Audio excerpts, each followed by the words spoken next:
ઈસુ આંધળા ભિખારીને દેખતો કરે છે. લૂક 18:35-43.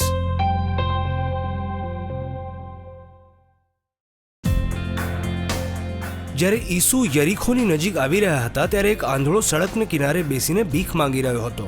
એણે ભીડને પસાર થતા સાંભળીને પૂછ્યું કે શું થઈ રહ્યું છે. લોકોએ તેને જણાવ્યું, ઈસુ અહીંયાથી આવી રહ્યા છે. આ સાંભળીને તે પોકારવા માંડ્યો, ઈસુ, દાઉદના દીકરા, મારી ઉપર દયા કરો.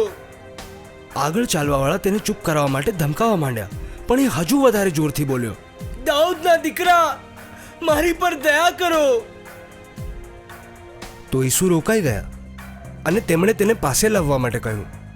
જ્યારે તે પાસે આવ્યો તો ઈસુએ તેને પૂછ્યું, શું ઈચ્છે છે? હું તારે માટે શું કરું? એણે જવાબ આપ્યો, પ્રભુ, મારે ફરીથી દેખતા થવું છે. ઈસુએ તેને કહ્યું, તો જોવા માંડ, તારા વિશ્વાસે તને સાજો કર્યો છે. તરત જ એની દ્રષ્ટિ પાછી આવી અને તે ઈશ્વરની સ્તુતિ કરતા કરતા ઈસુને અનુસર્યો. બધી જનતાએ આ જોયું અને તેઓ ઈશ્વરના વખાણ કરવા માંડ્યા.